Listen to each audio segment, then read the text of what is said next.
This podcast is made possible by you, the supporters of WPLN and WNXP, Nashville Public Radio. This is the Nashvillager Podcast.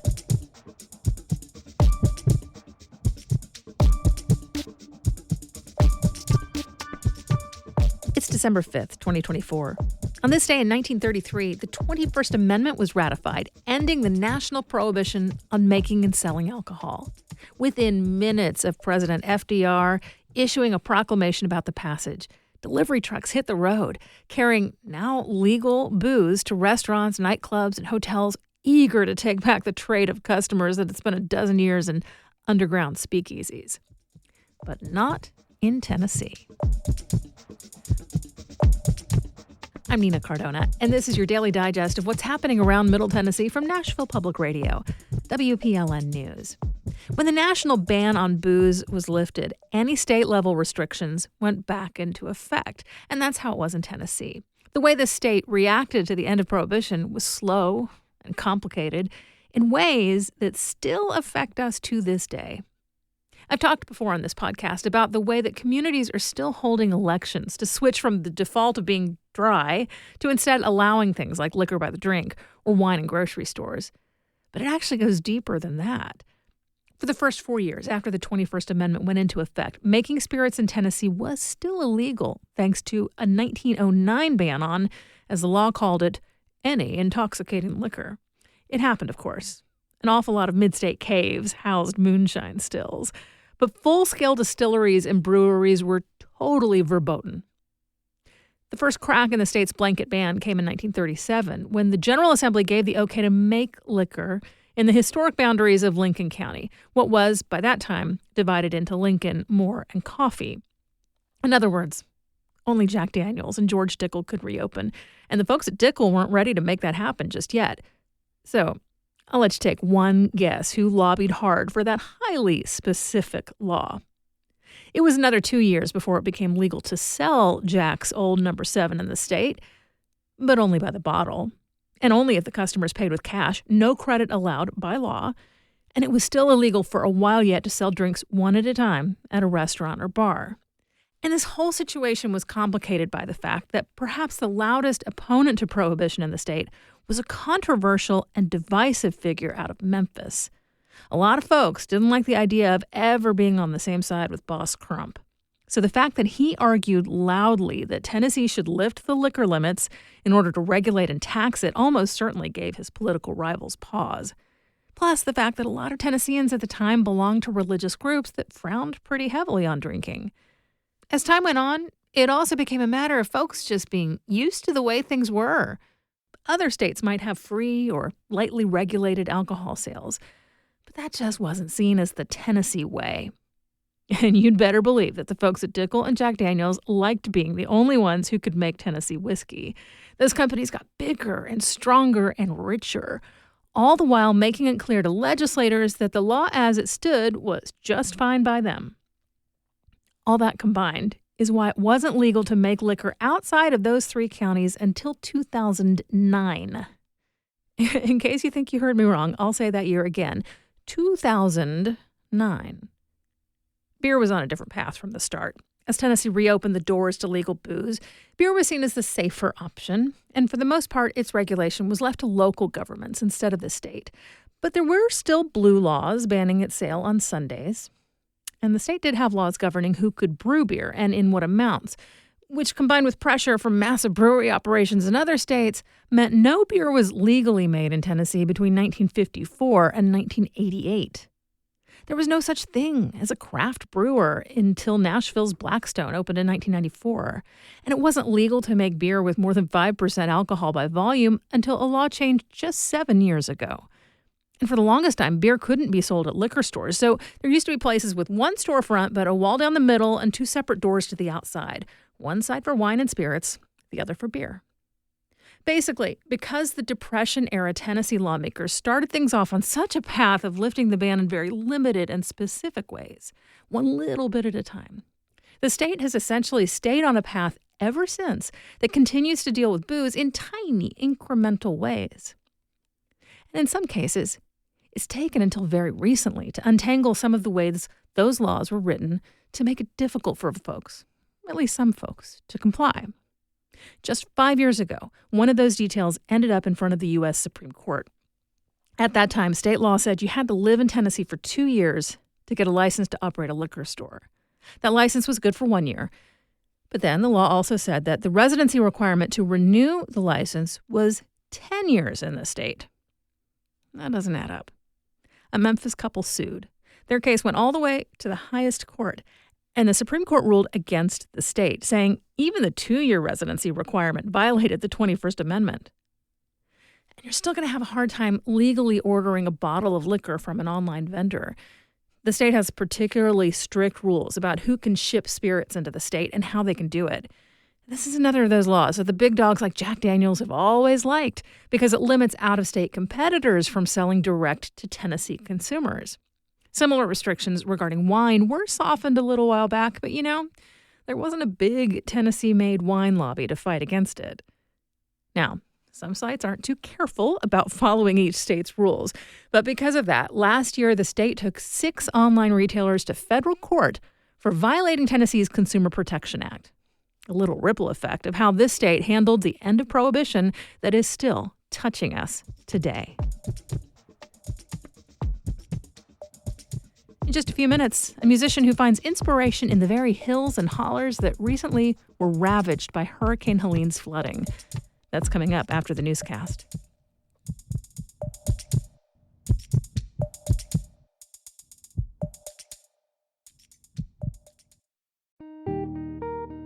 We know that local government isn't the only part of your life.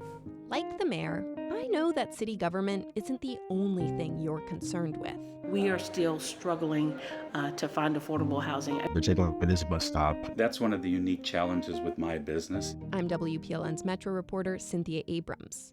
I'm working to break down topics like transit, housing, and local government to make sure that when you are thinking about Metro, you're getting the full story.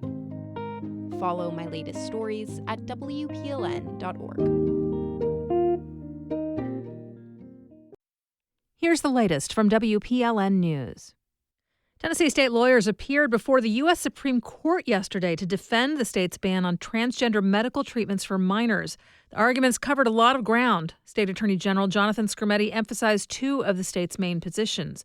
1, that the ban pertains only to minors, and 2, that the state has a right to make its own decisions. He talked to reporters on the Supreme Court steps yesterday. The states have exercised the power to regulate the practice of medicine for hundreds of years. It's one of the fundamental things that they do. And Tennessee's laws draw a line based on age, which is something that the laws do all the time. Critics say the decision would not be limited to kids. Justices will have to determine how much legal protection all trans people have as a group under sex-based discrimination laws. WPLN's Catherine Sweeney interviewed one of the attorneys challenging the law, who says win or lose, the LGBTQ community had a reason to celebrate. You can hear the music and celebration even in the background as Tennessee Attorney General Jonathan Skrmetti briefed reporters on the Supreme Court steps. It's something of a party. It was a rally to support the LGBTQ+ community, specifically its trans members, as the court heard a challenge to Tennessee's ban on gender-affirming care for minors. Tennessee is one of several states that have banned the treatment. Additionally, clinics and hospitals across the country that offer this care have gotten bomb threats, and trans rights generally were made into a wedge issue throughout the election season. That's why what was happening outside the court was in some ways just as meaningful as what was happening inside, says one of the plaintiff's attorneys. Jennifer Pizer is with Lambda Legal, an organization that advocates for LGBTQ+ civil rights. For people to come together and to see that there are people supporting each other, being together, and celebrating who we all are is a tremendously important way to persist and exist and move forward in a time that has felt, hostile and quite dangerous to some people. She also said, regardless of how the justices rule, it's critical that in hearing this case, they also heard the personal stories of trans Tennesseans and how this law affects them. Catherine Sweeney, WPLN News. Metro Nashville police say they've busted a drug trafficking ring that moved around 5,000 pounds of fentanyl and meth from California to Nashville. It's believed to be the largest seizure of methamphetamine in the city's history. Police say they've arrested 9 Nashvillians and 4 Californians. Chief John Drake says packages of drugs were sent to unsuspecting residents in Nashville, and then members of the drug organization would drive to retrieve those parcels from the homes. I've always said, and will continue to say, if you see something, say something. Is always important. Even if you think a package was taken off your porch that wasn't intended for your delivery, this is a method of operation with some of these groups. Over the last 2 years, the police worked with the Tennessee Bureau of Investigation to intercept some of the drugs. The agencies say they have recovered more than 800 pounds of crystal meth and more than 24 pounds of fentanyl. After close to a year of back and forth, Nashville's Metro Council has officially rejected Fusus, a police surveillance technology. The rejection comes after much debate and in direct opposition to the mayor's wishes. The Fusus debate is not new. The Metro Nashville Police Department started using the system 2 years ago. It integrates footage from public and private cameras. The council is supposed to approve surveillance technology, but Fusus never made it to the floor. So, at the start of this year, Vice Mayor Angie Henderson officially introduced it. To increase the value, extend the term, and utilize the full scope of work, including surveillance technology. It was deferred until this fall because of community pushback. The city renegotiated, and the amended proposal banned the use of facial recognition and offered an out if the technology was misused. Still, the controversy never went away. Those in support argued that it would help police do their jobs effectively. It is not a tracking technology. That's Councilmember Bob Nash. It doesn't know if you're gay or straight, rich or poor. It is completely precision policing. Those against were concerned that it could be used to target vulnerable communities, particularly under the incoming Trump administration. One of those concerned was Councilmember Olivia Hill, who is transgender. I am illegally dressed in women's clothes and drag. And if some police officer that has a problem with the trans community, then a crime has been committed. And because I'll be arrested for impersonating a woman, I'll be put in jail with men. And that terrifies the heck out of me. The day before the vote, Mayor Freddie O'Connell asked the council to approve the proposal, while dozens of local organizations urged the council to reject it. And in the end, they did. The contract needed 21 votes to pass, and it only got 20. It's another example of this council scrutinizing police funding. Last year, they rejected a request for new tasers. Cynthia Abrams, WPLN News. The latest round of historic development grants in Tennessee allocates more than $6 million to preserve historic buildings, and a lot of them are courthouses. Of the 15 grant recipients, 7 are projects to rehabilitate county courthouses, like the ones in Pulaski and Hohenwald. In Middle Tennessee, there's also money to cover work on Dixon's War Memorial Building and Montgomery High School building in Cunningham. You'll find more news anytime at WPLN.org.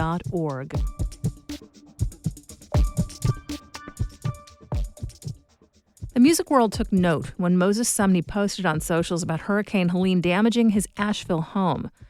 For an artist like him, who selects his surroundings as carefully as the genres he works in, the impact on his outlook has been profound.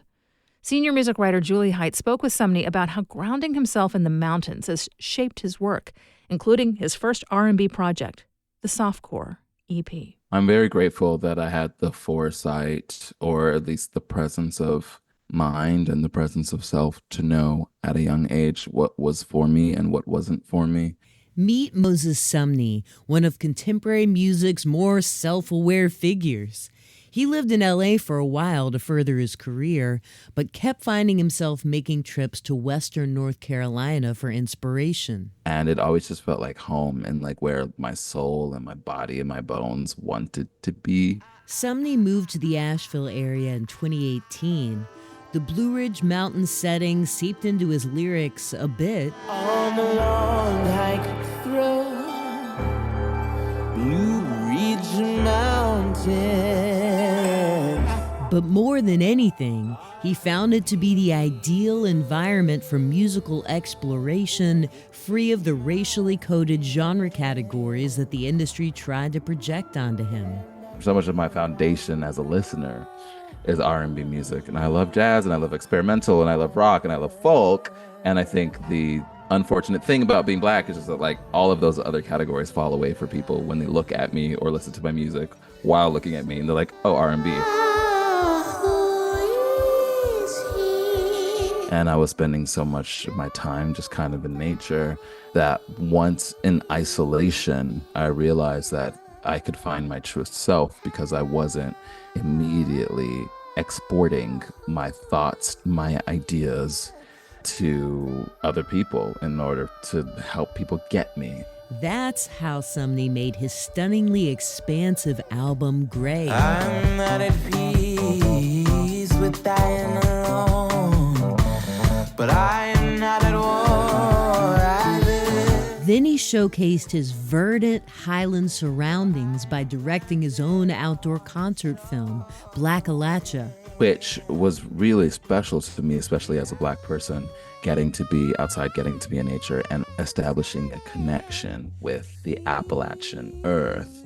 So what I think Black Alacha did for me was really let me lay my roots in my own artistic way into those mountains and say, like, I'm here, we're here. Masochistic kisses are how I thrive.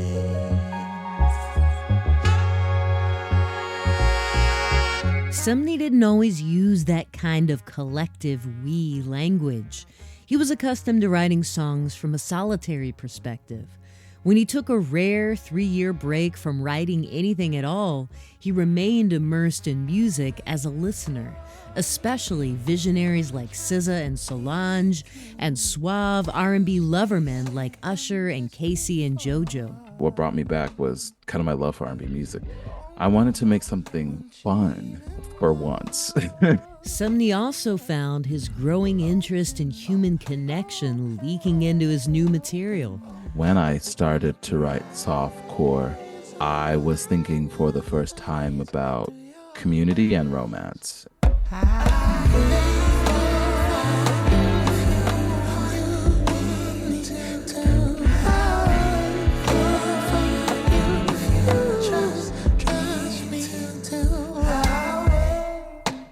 He recorded part of the EP, including his seductively elusive vocals, in Nashville, and released it in early August.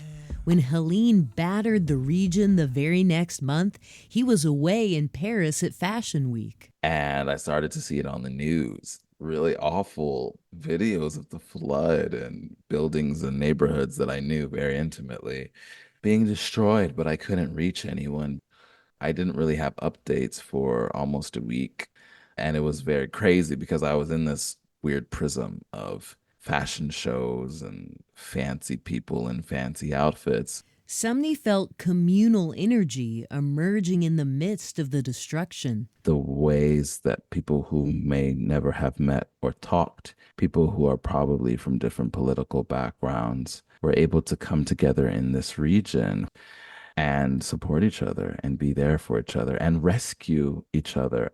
You know, I was able to like hike through all of these fallen trees to go to my neighbors' homes and check in on them. And that was really beautiful. And it reminded me of the importance of connecting. And realizing that his mountain sanctuary isn't as insulated as it once seemed has given Sumney plenty to contemplate in his next work. For Nashville Public Radio, I'm Julie Height. I kinda think that we should rerun it. I wanna walk it back like Michael. There's no light but low light without you. I remember how your nectar sweet. Now you got your specter hanging over me. I'ma take it back to 1993 when I get my fingers on the time machine.